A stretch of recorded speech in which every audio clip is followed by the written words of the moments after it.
Now, as I said, we are coming to a very important Madani Surah, and that is Surah Noor. Just recall, now we are having in the Mus'haf a Madani Surah after 14 Makki Surahs. Yunus, Hud, Yusuf, alayhimus salam. Ar-Ra'd, Ibrahim, Al-Hijr. An-Nahl, Bani Israel, Al-Kahf. Maryam, Taha, and Anbiya. And then lastly, Al-Hajj and Al-Mu'minun. We have just finished Al-Mu'minun.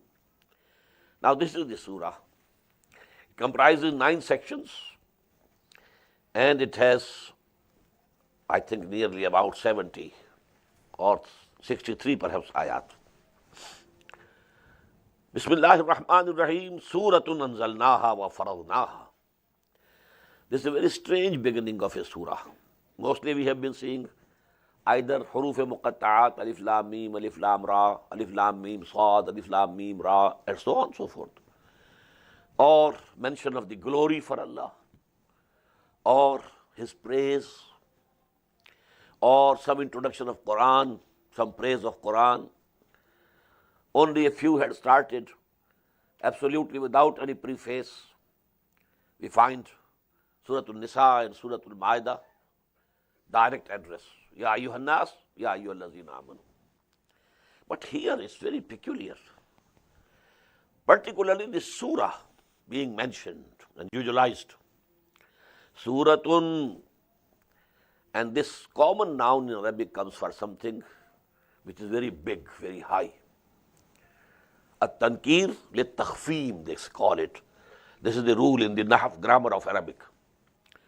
Suratun is a very grand surah, Anzalnaha, which we have sent down.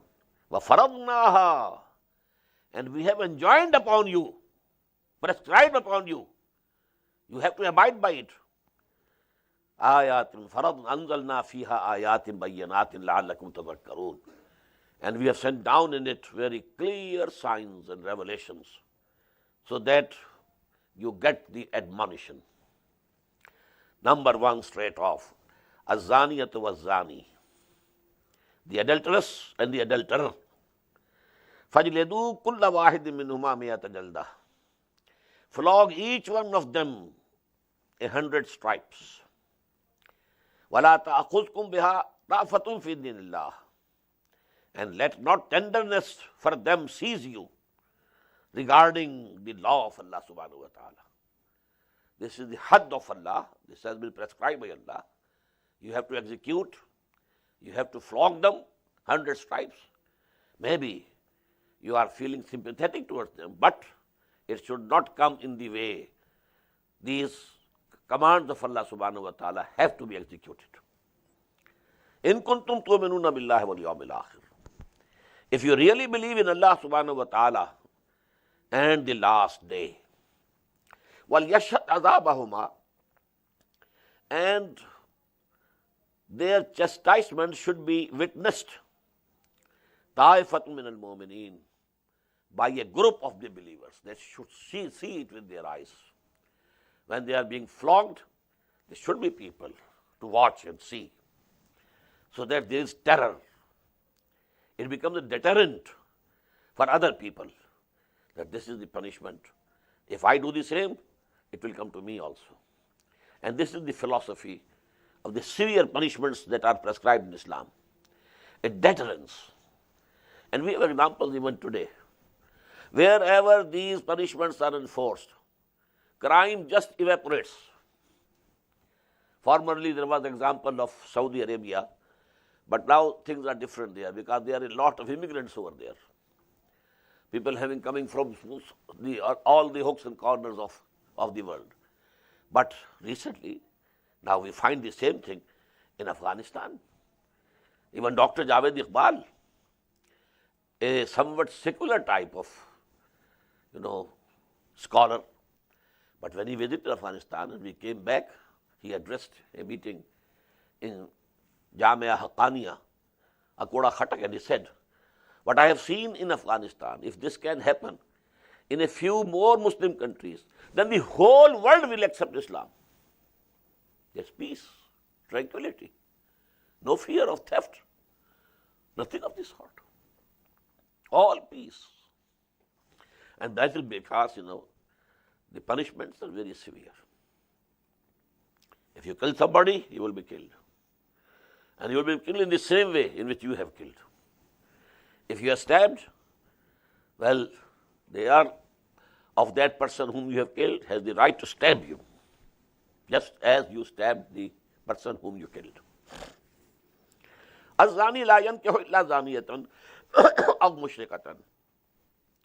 The adulterer should not marry except an adulteress or someone from among the mushrikeen, some woman from the associators. وَالزَّانِيَةُ لَا يَنْكِحُهَا إِلَّا زَانٍ أَوْ مُشْرِكٍ. And the adulteress, she should not be married except by some adulterer or some mushrik, male. وَحُرِّمَ ذَلِكَ عَلَى الْمُؤْمِنِينَ. And this has been prohibited for the believers. But please note, this is a divine providence, not a law. If some woman commits adultery, and if she was unmarried, she has had the 100 stripes, then she makes tawbah. You can marry her. There's no bar. It's not law. But Allah subhanahu wa ta'ala, He decides in His own providence that, as we say, birds of the same feather flock together. So, Zaniya and Zanis, they will flock together. It is the natural phenomenon. They have an inclination towards each other. And the people who are chaste themselves, they wouldn't like. So this is a general phenomenon, not a law of the Sharia. وَالَّذُونَ يَرْمُونَ الْمُحْصَنَاتِ ثُمَّ لَمْ يَأْتُوا بِأَرْبَعَةِ شُهَدَاءَ. As for those who accused chaste women, and then they can't bring forth 4 witnesses. If you blame that she has or he has committed adultery, but he cannot produce 4 witnesses, eyewitnesses. فَجْلِدُوهُمْ ثَمَانِينَ جَلْدَةً. Flog them 80 stripes. وَلَا تَقْبَلُوا لَهُمْ شَهَادَةً أَبَدًا. And then after that, never accept from them any testimony in any case. وَأُولَٰئِكَ هُمُ الْفَاسِقُونَ. And definitely they are the transgressors. إِلَّا الَّذِينَ تَابُوا مِن بَعْدِ ذَلِكَ. Except those who repent after that, وَأَصْلَحُوا, and who have amended, and they have rectified their behavior. فَإِنَّ اللَّهَ غَفُورٌ رَحِيمٌ. So Allah subhanahu wa ta'ala is forgiving and merciful. وَالَّذِينَ يَرْمُونَ أَزْوَاجَهُمْ وَلَمْ يَكُنْ لَهُمْ شُهَدَاء إِلَّا أَنفُسُهُمْ. Now there is a special case. Whosoever accuses his wife, but there is no witness except him, he has seen the wife committing adultery.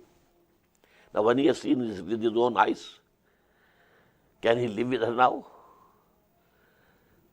So what to do? But he doesn't have 4 witnesses. What should he do? وَالَّذِينَ يَرْمُونَ أَزْوَاجَهُمْ وَلَمْ يَكُنْ لَهُمْ شُهَدَاء. And those who accuse their wives, but they don't have 4 witnesses. فَشَهَادَةُ أَحَدِهِمْ أَرْبَعُ شَهَادَاتٍ بِاللَّهِ. So their testimony will be equal to 4 testimonies if they swear by Allah. I swear by Allah, I am true. I am telling you the truth. This is the truth. إِنَّهُ لَمِنَ الصَّادِقِينَ, that I am true, truthful. وَالْخَامِسَةُ, an additional 5th, there should be أَنَّ لَعْنَةَ اللَّهِ عَلَيْهِ إِنْ كَانَ مِنَ الْكَاذِبِينَ, that if I am a liar, then the curse of Allah should come to me. Now his 1 testimony now is equal to 4 testimonies. This will be accepted. But will the woman, the wife, be given the punishment straight off? No. She will also be given a chance. وَيَدْرَعُ عَنْهَا al-azaba an tashhada arba'a shahadatin billahi innahu la min al-kazibin. But you know, the punishment would be removed from her if she also swears 4 times by Allah subhanahu wa ta'ala that my husband is telling a lie. He is a liar. Wal khamisata, and for the 5th time she should say, Anna ghadab Allahi alayha in kana min as-sadiqeen, that the wrath of Allah should come to me if he is truthful. Walawla fadlullahi alaykum wa rahmatuhu. Allah subhanahu wa ta'ala has given this law to you, how to settle such affairs. And he is giving them to you in detail. Wa anna Allaha tawwabun hakim, and verily Allah is the acceptor of repenting, and he is the wise.